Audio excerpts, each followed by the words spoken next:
Hi, and welcome to my channel. My name is Lynn, and today I'll be making a slider card with some of the dies from the latest Cottage Cuts release called Sweet Treats. And this is how I like to use Cottage Cuts dies. If you're not familiar with them, they come on a single die plate, as you can see here. And what makes that really fantastic is that you don't have to worry about storing a lot of little dies. It's really efficient in terms of space because they use that metal really, really well. And also, I just think it's nice when you're die cutting that you don't have a lot of little dies to keep track of.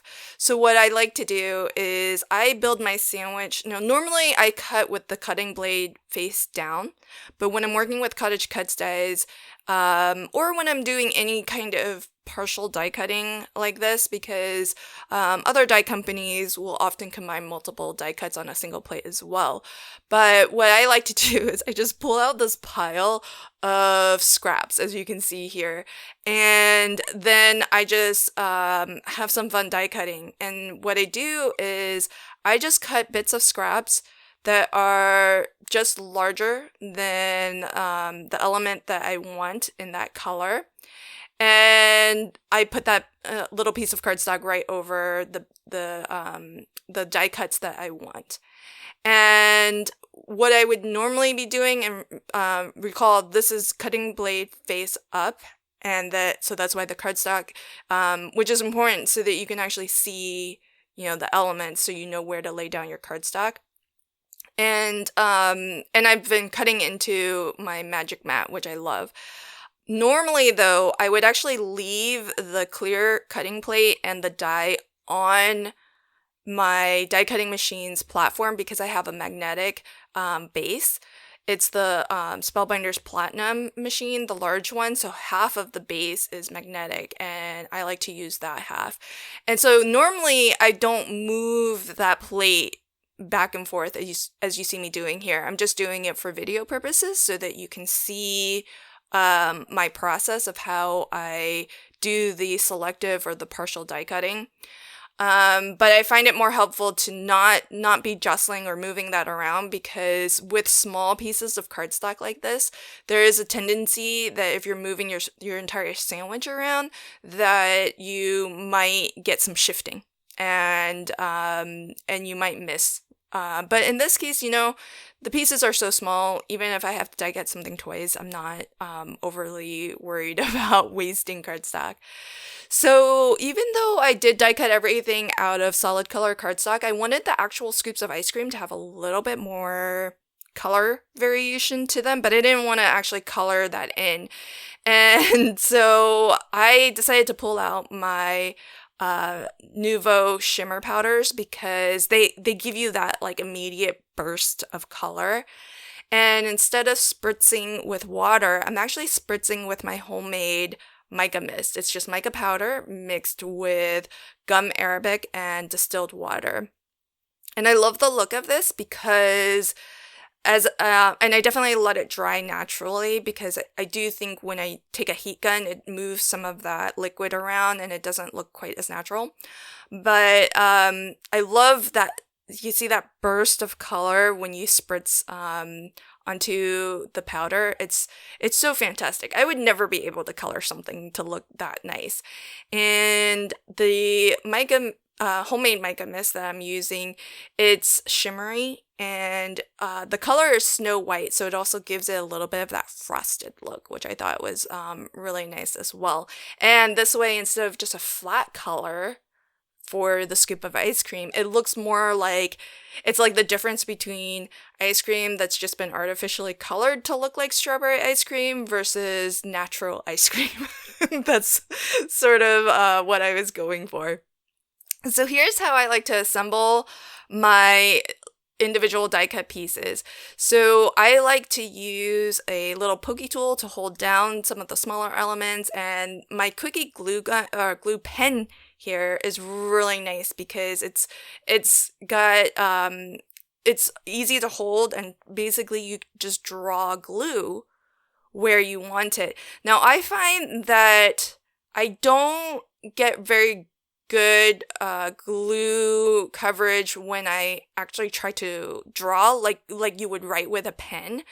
I feel like I get better, more glue coming out when I dot. I use the pen and I dot on the glue. And the other thing that you can do is I'm working on a plastic liner sheet here.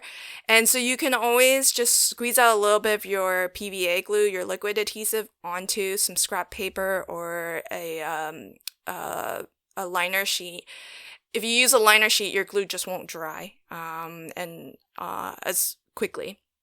But just, squirt out a little bit of glue onto some scrap paper or a paper liner, and then you can kind of dab your little die cut pieces into that glue. So that's another method if you don't want to go out and buy a quickie glue pen just for this.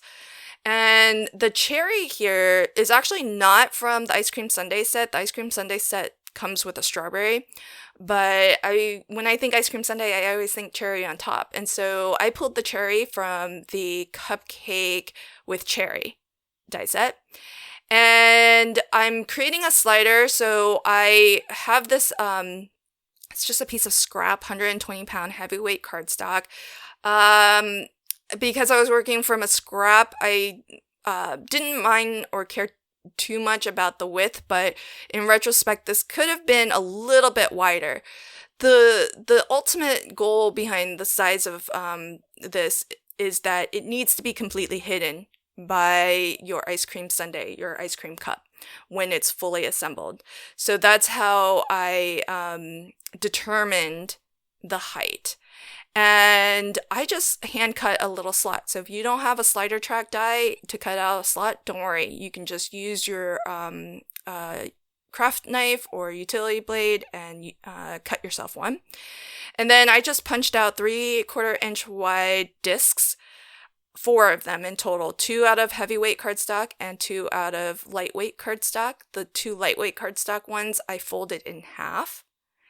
And I attached one of the heavyweight cardstock pieces to those 2 folded halves, slipped it through the slider track, folded down the 2 discs, and then attached the 4th and final disc on top of that to secure that stack of discs within the slider track. And so now we've got, and this doesn't need to be a long track. And you could use an even smaller disc if you wanted more movement. But ultimately, what I'm going to do is hide this smaller second scoop of ice cream. And it's going to be initially hidden behind our first scoop. And so I need to actually create this little stand here so that my scoop of ice cream has something to be attached to.